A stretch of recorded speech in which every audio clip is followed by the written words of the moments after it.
Chuka wiped sweat from his forehead with the back of his dirty hand.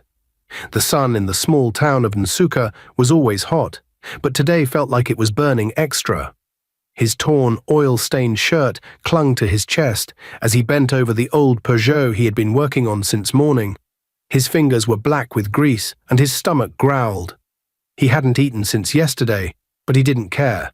He just wanted to finish the job. He looked across the dusty road and saw his younger sister, Amaka, walking back from the local shop. She was holding a small bag of bread and water. "Brother, I brought you something," she said, handing him the bread and water. "Thank you, Amaka," Chuka said, smiling weakly. He broke the bread in half and gave her the bigger piece. "But you haven't eaten all day," Amaka protested. "I'm not hungry," he lied. "Eat. You need strength to read your books." Amaka looked at him and saw through his lie, but she didn't argue. She knew him too well. Chuka was not just her older brother. Since their parents died in a car accident when she was 9 and he was 19, he had become her mother, her father, her protector, and her provider. He gave up everything for her. Chuka had once dreamed of becoming an engineer. He was brilliant with his hands, even as a boy. But life didn't allow him that luxury. After their parents' death, he dropped out of school to work at a mechanic workshop so he could feed Amaka and pay her school fees. Every kobo he earned went into buying her notebooks and making sure she never lacked anything. "Amaka," he said after a long silence, "I heard from Uncle Ibuka. He said your name came out in the university admission list." Her eyes widened. "Are you serious?" "Yes. University of Lagos. You got in." Tears gathered in Amaka's eyes. "Oh my God, brother, I got in. I can't believe it." Chuka smiled as she hugged him tightly. She cried on his shoulder, overjoyed. He rubbed her back gently, trying not to cry himself. "But how will we afford it?" she asked quietly, the excitement in her voice fading. "Don't worry about that," Chuka said. "I have been saving." "Saving?" Amaka looked at him with concern. "But your workshop, your tools. How can you afford it?" Chuka stood and walked to the corner of the shop. He pulled out a small rusty box. Inside were bundles of tightly rolled Naira notes. It was everything he had saved for over 5 years, money he had put aside for new shop. He had never used a bank, and now he was handing it over. "This is for your school fees," he said simply. "Buy what you need. I'll talk to Uncle Ibuka about transportation." Amaka covered her mouth. "Brother, no. You can't give me all this. What about your shop?" "I can start again," Chuka said. "But you must go and make something of yourself.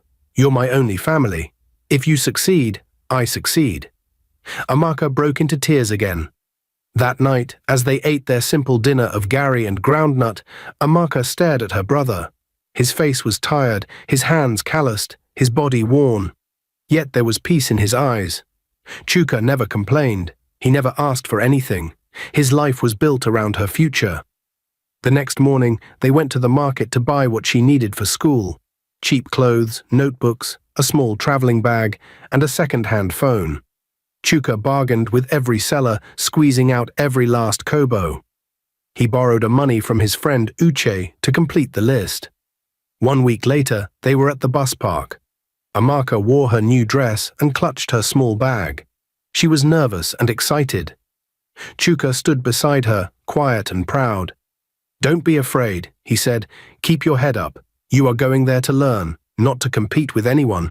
Read your books. Stay focused." Amaka nodded, blinking back tears. "Call me when you get there," he added. "Even if you don't have airtime, flash me."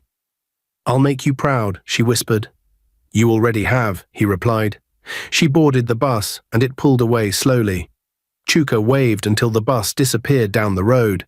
Then he turned around and walked back to his workshop, feeling both full and empty. That day he made a promise to himself. No matter how hard things got, he would keep pushing. For Amaka, for their future. But life had its own plans. What Chuka didn't know was that the sacrifice he made that day would change both of their lives forever. Not in the way he hoped, but in a way that would test his faith, his strength, and the very meaning of family. 5 years later, the sun was hot and bright, as always, in the town of Nsuka. But Chuka's workshop felt dull. There were no customers that day. Not a single car or motorcycle had stopped by. Chuka sat alone at the edge of his wooden bench, staring blankly at the road. His hands stained with years of grease and hard labor. His thoughts were quiet, until a shadow appeared. "Brother." The voice was soft, but it struck his heart like thunder. He looked up. Amaka was standing in the sun, wearing her full NYSC uniform. Her face was glowing. She looked older, stronger, fulfilled, but her eyes were glassy with tears. She took 2 slow steps forward, then stopped. Her lips trembled. Chuka stood, dazed. His hands trembled. "Amaka." She gave a small nod, swallowing hard. Then, with sudden firmness, she stood at attention like a soldier. Slowly, she raised her right hand to the brim of her cap in a perfect salute. "Sir," she said, her voice cracking, "this salute is for the man who gave up his life, so I could live mine." Tears began rolling down her cheeks. "You are not just my brother. You are my everything. You gave me school when you had none. You gave me food when you were hungry. You gave me light in darkness.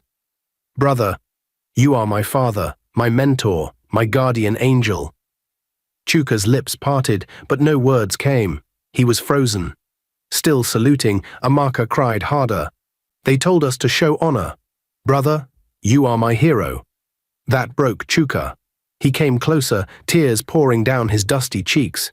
He raised his right hand slowly, his fingers trembling, and returned the salute. She dropped her hand, rushed forward, and collapsed into his arms, both of them crying like children. There was no shame in the tears. Only love, pain, memory, and joy. They held each other for minutes in that small workshop, the street around them watching in silence. Some passers-by paused. A few neighbors who had seen the little girl Chuka raised were now watching her in awe. Finally, they sat on the bench. Amaka wiped her eyes, still breathing heavily. "I just finished from camp," she said. "I came straight home. I couldn't wait." "I thought you would forget us in this dusty place," Chuka whispered, half laughing, half crying. "Never," she said firmly. "You're my beginning. How can I forget where my journey started?" Chuka looked at her with pride. "You look like a soldier." Amaka smiled. "I feel like one. But this uniform, it's not just for me. It's for you. Every step I took during parade, every class I attended, every tear I shed. It was for you, brother. You made it all possible." She reached into her pocket and pulled out a small envelope. "Take this. It's not much, just something from my allowance. I want you to buy new shoes for yourself.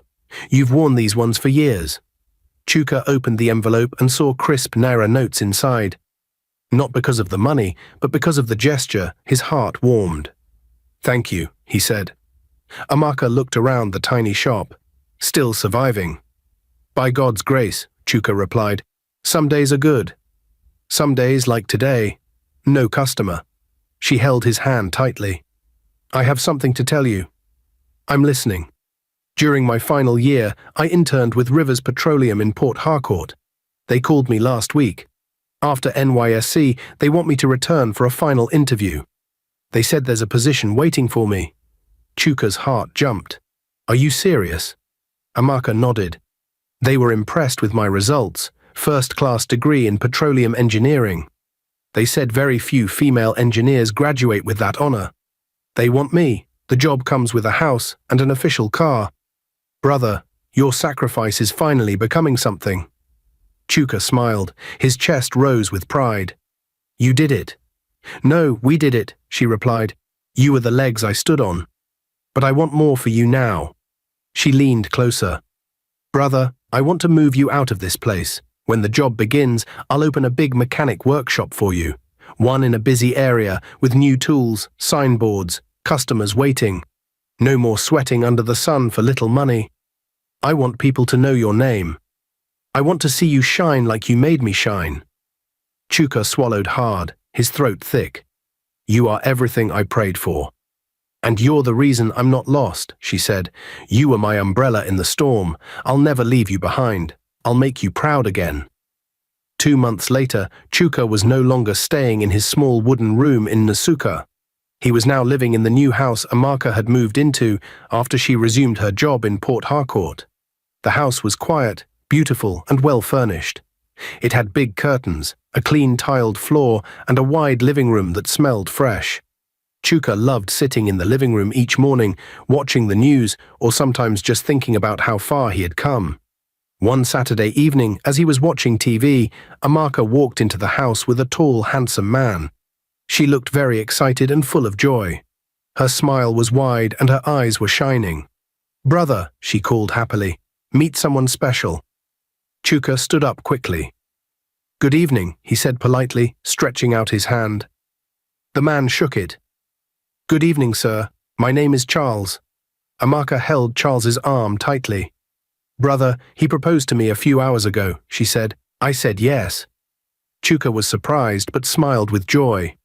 "Wow, congratulations. I'm happy for you." Amaka nodded excitedly. "We met 6 months ago. He's kind, serious, and hard-working. I didn't want to tell you until I was sure." Charles gave a short smile and said, "Yes, sir, she's a blessing to me. I plan to treat her right." Chuka still smiling. "That's good to hear. Amaka deserves someone who will love her and protect her." They talked for a while before Amaka went into the kitchen to prepare something for them to eat. Charles then looked around the living room. It was quiet again. He leaned closer to Chuka and asked, "So, you stay here with her?" "Yes," Chuka replied calmly. "I've been here for some time now." Charles raised his eyebrow slightly. "She didn't tell me that. I mean, don't take this the wrong way, sir, but how can a full-grown man be living in his sister's house?" Chuka blinked. He wasn't angry, just surprised. Before he could speak, Amaka walked back into the room. She had overheard Charles. "Baby," she said quickly, "he's just here for now.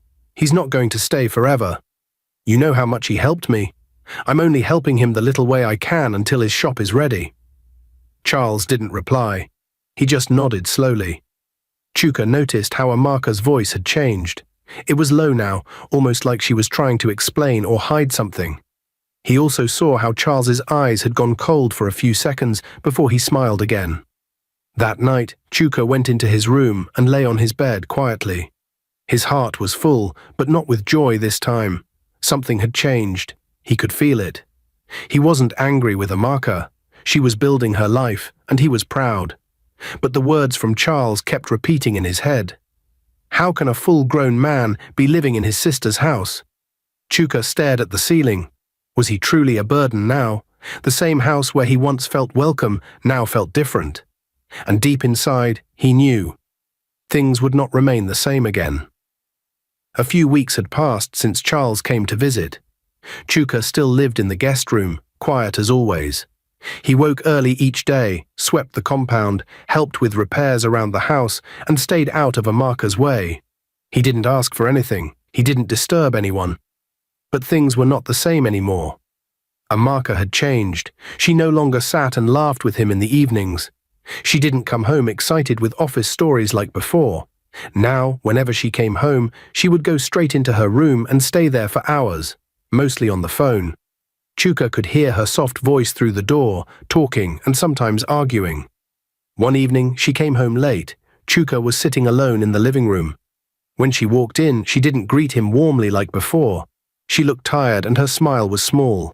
"Welcome, Amaka," he said. She replied, "Good evening." There was silence for a few seconds. Chuka looked up. "How was work today?" She gave a short answer. "Fine." He nodded, pretending not to notice her mood, but deep inside he felt the coldness. It was becoming normal. Later that day, Chuka was alone with Charles in the living room. Amaka had gone into the bedroom to take a phone call. Charles turned to Chuka and asked, "Sir, don't you have any plans to start your workshop?" Chuka looked at him. "I'm waiting.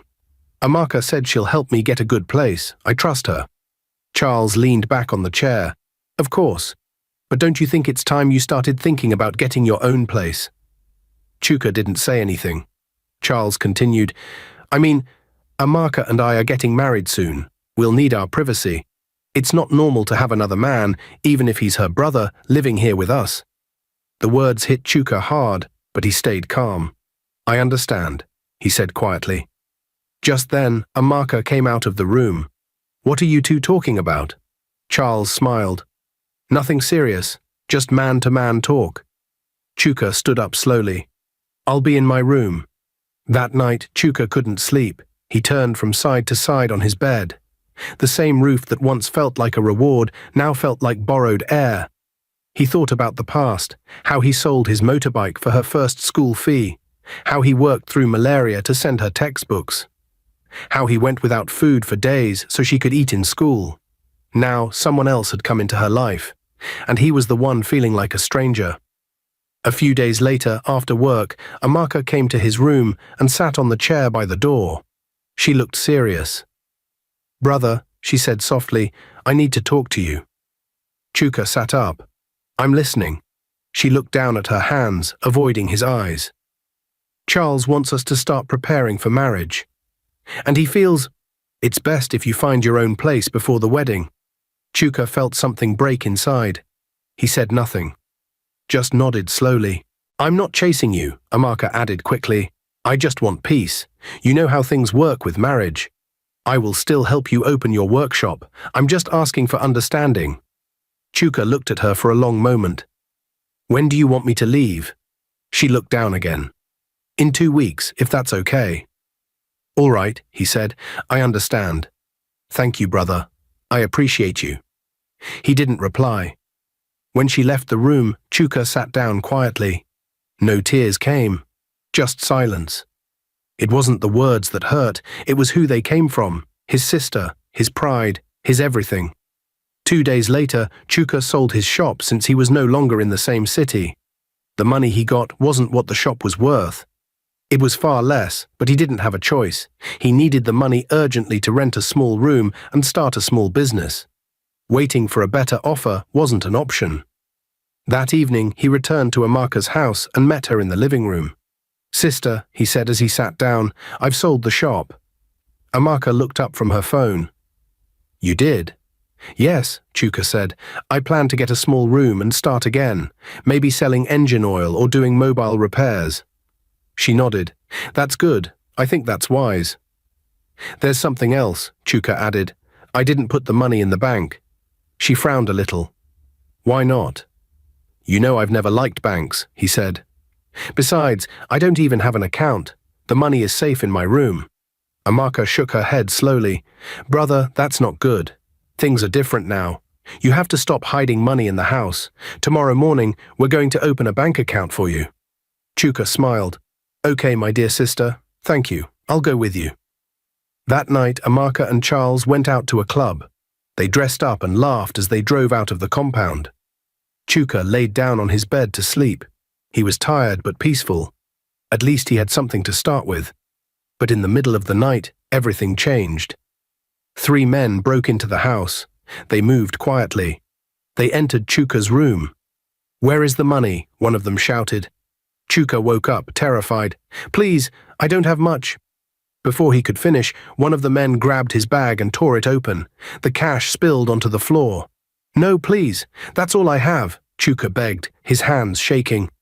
They collected the money, turned, and ran out before anyone in the neighborhood could react. The compound was quiet again. Chuka sat there on the cold floor, his head in his hands. The pain was too much. He didn't scream. He didn't call anyone. He just sat still, broken. Tears poured down his face. "God, why me? What have I done? Why is life treating me like this? Just when I wanted to stand again, everything is gone." He sobbed bitterly. "Where will I start from? What kind of life is this? Are my village people following me? God, answer me now." The next morning, Amaka and Charles returned home from the party, looking tired but relaxed. As they stepped into the living room, they saw Chuka sitting on the couch. He hadn't slept all night. Amaka stopped walking and looked at him with concern. "Brother, what's wrong?" "You didn't sleep?" she asked. Chuka slowly turned his face towards them. "They came last night," he said in a low voice. "Who came?" Charles asked. "Robbers," Chuka replied. "They broke into the house and went straight to my room. They stole all the money, every single kobo I got from selling my shop. It's gone." Amaka gasped. "Jesus Christ," she whispered. "What?" How did that happen? They knew where the money was, Chuka said quietly. I begged them, but they didn't care. They hit me. I have nothing left. That money was everything to me. It was all I had to start again. Amaka covered her mouth in shock, her eyes filling with tears. But Charles looked at Chuka with a smirk. So you mean to tell us that you kept that kind of money in your room? He asked. Chuka looked at him, but said nothing. As old as you are, you don't have a bank account? Charles continued. You kept your life savings inside a nylon bag under your bed, like a village man. How local can you be? Chuka sat still, staring at him, his hands shaking slightly. He could feel something boiling inside. Then slowly he stood up. What did you just say to me? He asked. You heard me, Charles replied. I'm just saying the truth. You're not a small boy. You should know better. That was it. Chuka's anger exploded. How dare you talk to me like that? He shouted. Who do you think you are? You should be ashamed of yourself. A grown man with no house, no job, nothing to your name, sleeping in a woman's house and having the guts to insult me? Charles stepped forward. Watch your mouth, old man. But Chuka was not done. You are a disgrace, a jobless boy from a miserable home. Your parents clearly failed to raise you with manners, because if they did, you wouldn't stand in front of a man like me and speak like this. Charles clenched his fists. You think you're something just because you're her brother? I am not just her brother, Chuka barked. I'm her father. I'm her mother. I raised her. I starved so she could eat. I walked barefoot so she could go to school. I gave her everything, everything. And now she brings a boy like you into her life who has no respect and no shame. Amaka stepped between them. Please stop it, she cried, but Chuka turned to her, his voice trembling with pain. And you, Amaka, you will regret this.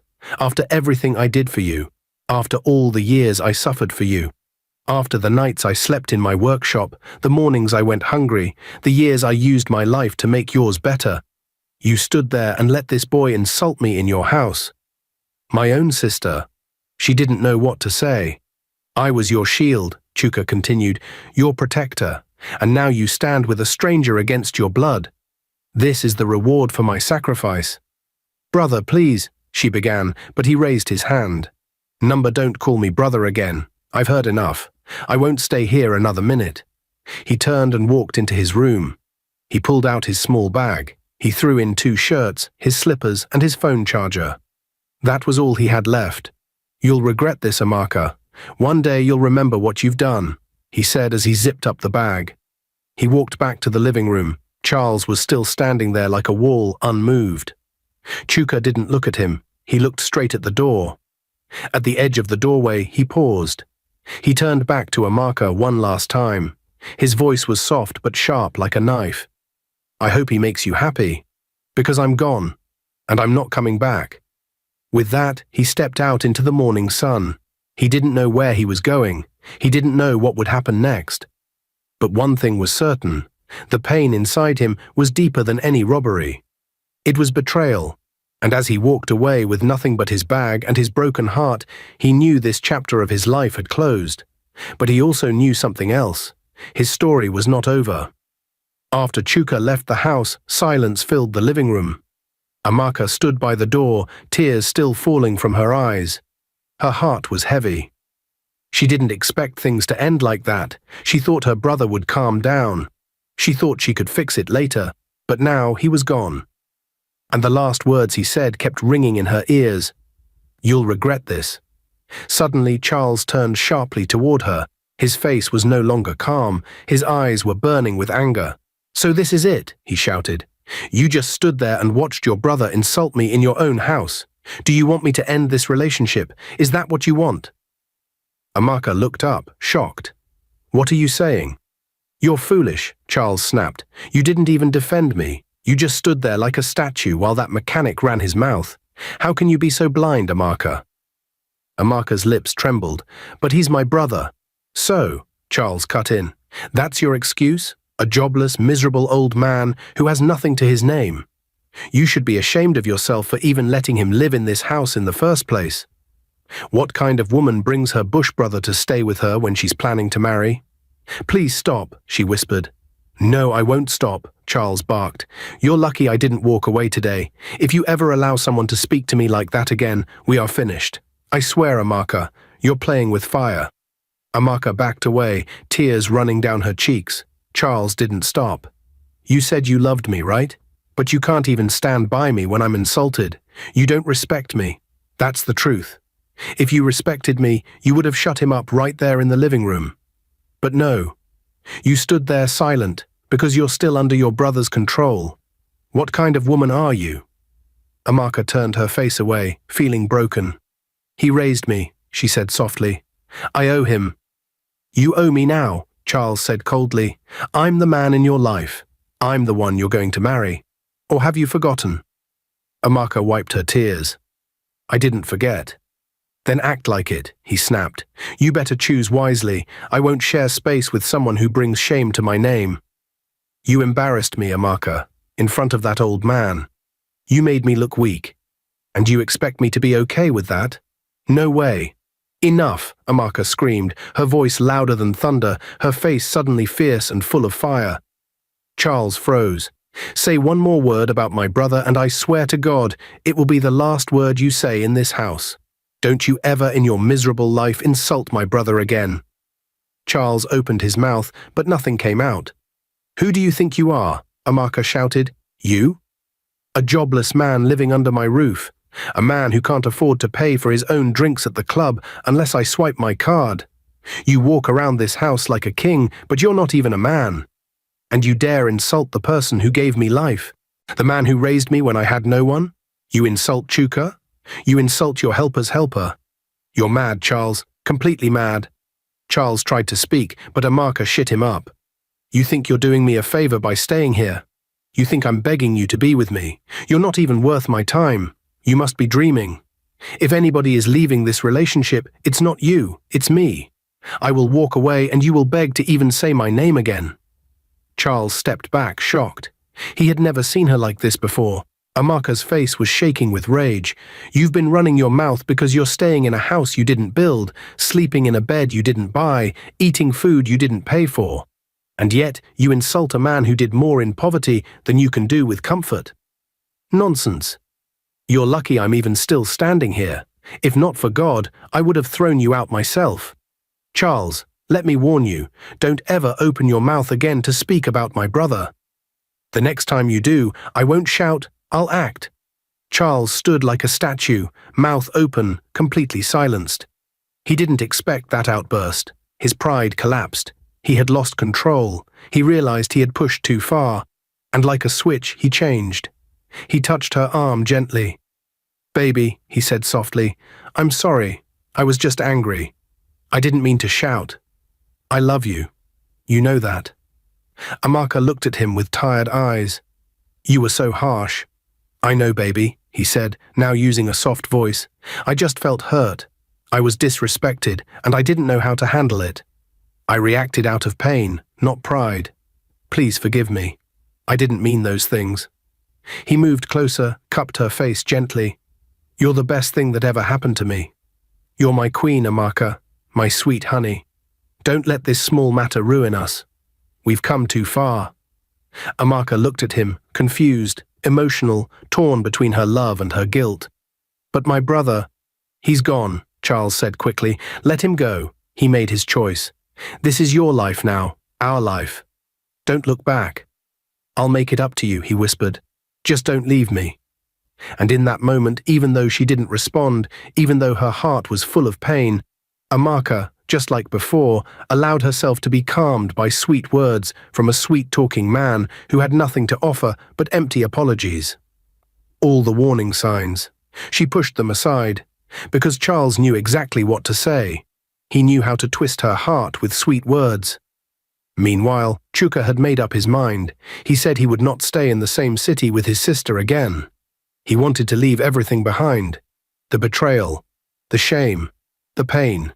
He believed that if he stayed close, the wound would never heal. So he decided to go to Lagos, the land of opportunity, a place where nobody knew his name, a place where he could start again. He remembered a friend from years back who had once visited Nsukka and gave him his address in Lagos. At the time, the friend had said, If you ever come to the city, look for me. That was all Chuka had to hold on to. That little hope. So with the last few naira in his pocket, he boarded a bus to Lagos. When he arrived in Lagos, he was shocked by how big and fast the city was. People were everywhere. Cars, noise, smoke, tall buildings. Different lives moving in every direction. He asked a few people for directions. Some were helpful, others ignored him. But he kept going. Finally, he reached the street. It was a quiet, beautiful area in a wealthy neighborhood. Big houses, tall gates. He walked to the gate and knocked. A security man opened and asked who he was looking for. "Please, I'm looking for Emmanuel. He lives here," Chuka said. The man stared at him suspiciously and asked him to wait. A few minutes later, Emmanuel came out. He looked different. Clean haircut, tidy clothes. He looked well-fed and relaxed. But when he saw Chuka, his face changed. "Chuka? What are you doing here?" Emmanuel asked, confused. Chuka smiled weakly. "You gave me your address last year when you visited Nsukka. You told me to reach out if I ever came to Lagos." Emmanuel scratched his head. "Yeah, I did. But why are you here? What happened?" "Please," Chuka said, stepping forward. "I came to Lagos because I want to start over. I'm not asking for much. I just want to beg you to help me find a small job. Anything I can do to survive, even if it's washing cars. I'm ready. I also want to ask if I can stay with you for a while until I gather some money to rent a room and maybe start a shop." Emmanuel's face fell. "Chuka, it's not that I don't care. I remember we were friends, but things are not like that anymore. I can't help you." Chuka's face dropped. "What do you mean?" Emmanuel sighed. "I stay here, yes. But this house is not mine. I stay with my wife. It's her place. She is the one taking care of me right now. I don't even have a job at the moment. I just manage myself. My hands are tight. There's no space here, and my wife won't agree for someone to come and stay like that. It's not my decision. I would have helped you if I could." Chuka looked at him in silence. His chest was heavy. He felt the rejection deeper than words. "At least greet me first," he said quietly. "Have you forgotten I'm your friend?" Emmanuel looked uncomfortable. "Chuka, please don't take it the wrong way. I know things are hard for you, but Lagos is not easy. You have to find your way around, try to go to a garage, look for any mechanic workshop and offer to help. Start small again. But you can't stay here. I'm really sorry." Chuka nodded slowly. "All right. Thank you." Emmanuel turned and walked back into the house. The gate closed behind him. Chuka stood outside for a while, not knowing where to go, not knowing what to do. In one moment, his last hope disappeared. And now he was alone again in a city that didn't care who he was, where he came from, or what he carried in his heart.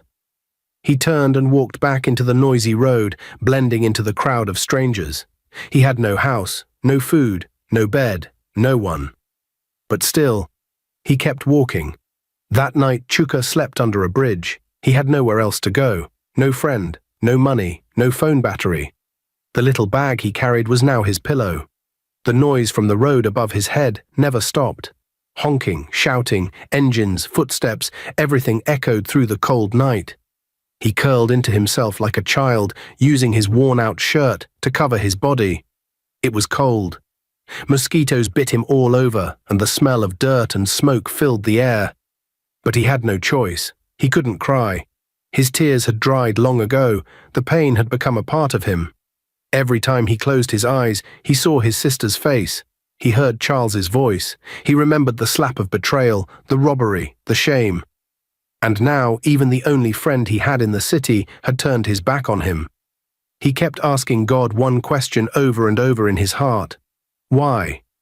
Very early in the morning, before sunrise, a patrolman kicked his leg and shouted, "You can't sleep here. Move along."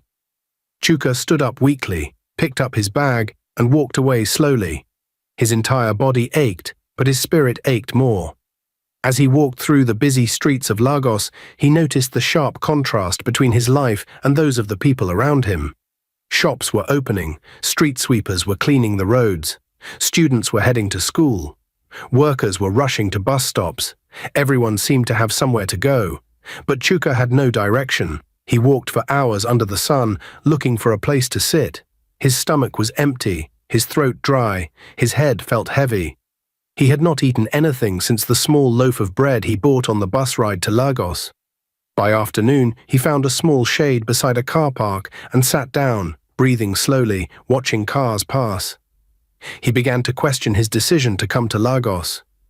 Maybe he should have stayed back in Port Harcourt. Maybe he should have begged his sister one more time. Maybe he should have forced himself to start from scratch in the old town. But no, he had made his choice. He was here now. He could not turn back. Then, just across the road, he noticed a small mechanic workshop. 2 young men were fixing a car. An older man stood nearby, giving instructions. Something in Chuka's heart moved. Slowly he stood up, crossed the road, and walked into the workshop. He stood quietly for a few seconds until one of the workers looked at him and asked, "Yes. Who are you looking for?" Chuka cleared his throat. "Good afternoon. Please, I'm not here to disturb. I'm a trained mechanic. I just came to Lagos. I'm looking for any kind of work. I'm ready to help. I just need a chance." The older man, who appeared to be the owner of the shop, turned and looked at him carefully. "You said you're a mechanic?" Chuka nodded. "Yes, sir. I've been doing this for over 15 years.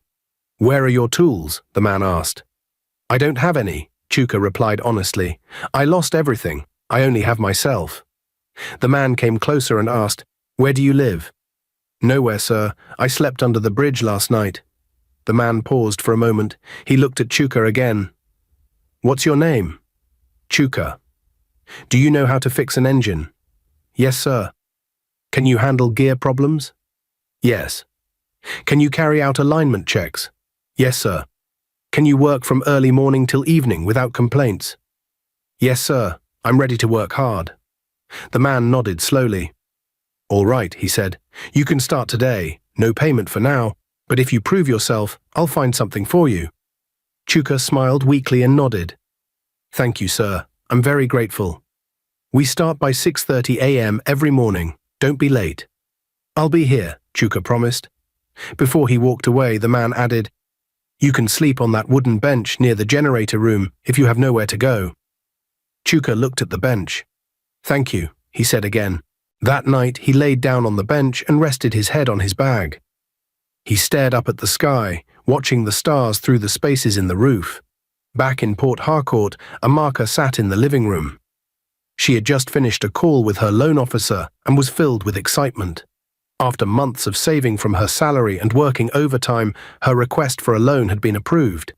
She now had enough money to buy her first house, a real home, something she could call hers, free from the past, free from pain.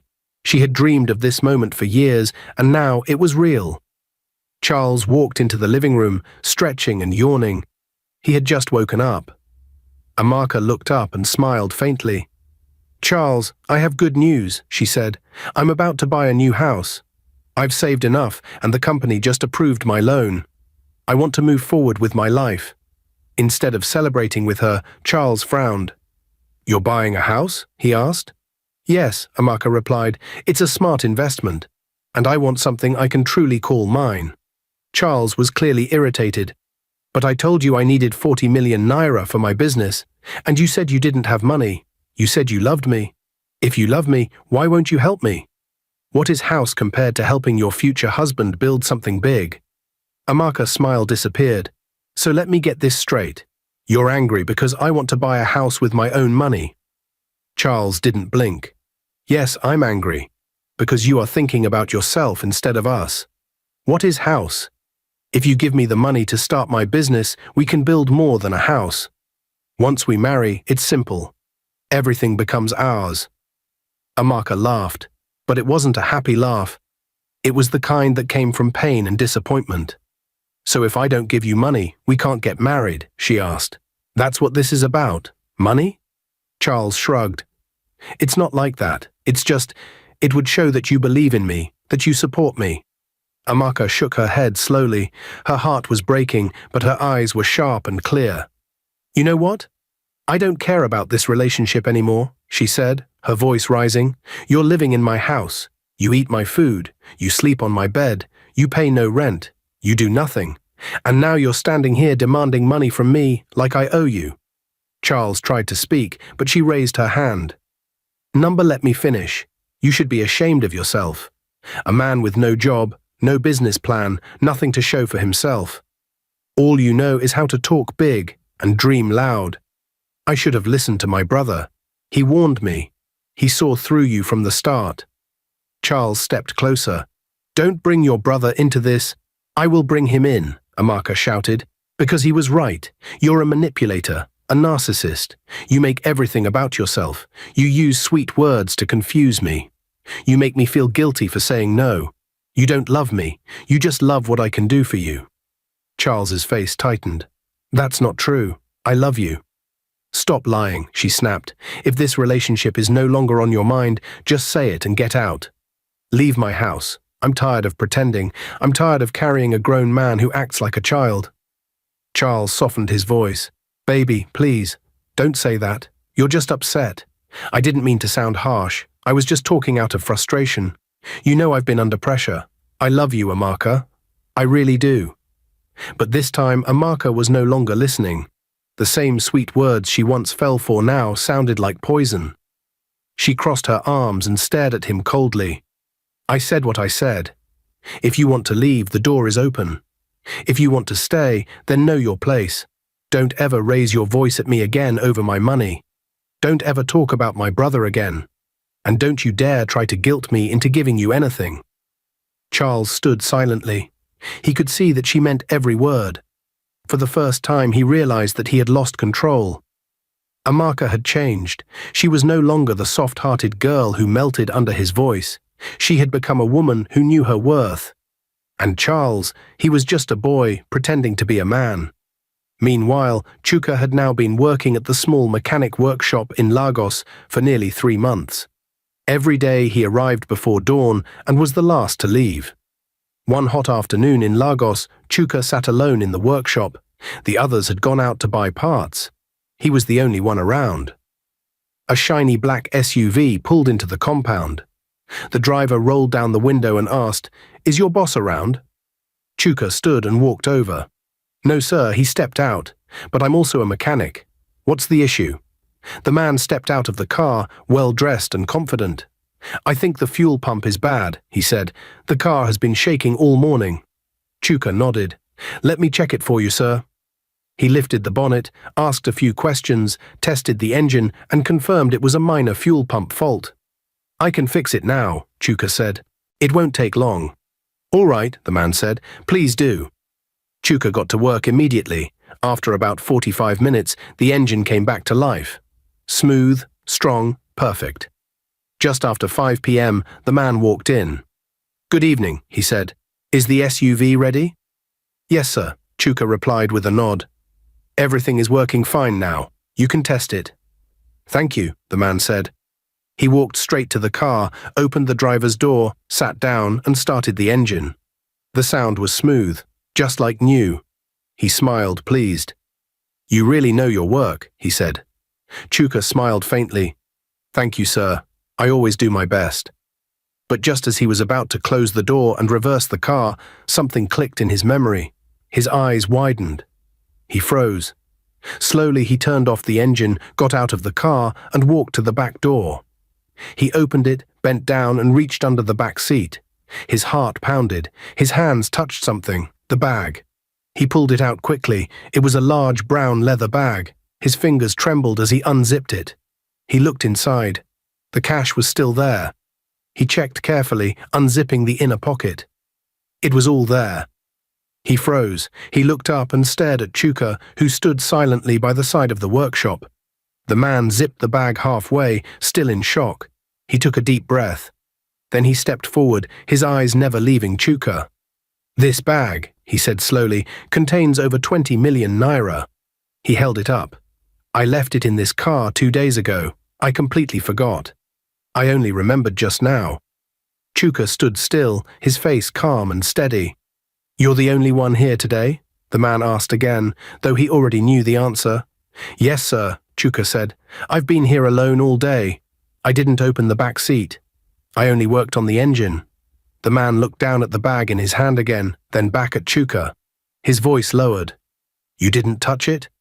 No, sir. I didn't even know it was there, Chuka answered simply. Even if I saw it, I wouldn't have touched it. It's not mine. There was a moment of complete silence. The man looked at him long and hard, then slowly smiled, a smile filled with deep respect. You don't know what you've just done, he said. He stepped closer and reached into his pocket. He brought out a crisp white card and placed it gently in Chuka's hand. My name is Chief Damien Ozoemena. I own several companies across Nigeria. You see, I've lived long in this country and I've seen all kinds of people. But today I've met a rare one. Someone with character. Chuka looked at the card. His hands shook slightly. Thank you, sir, he whispered. Number thank you, Chief Damien replied.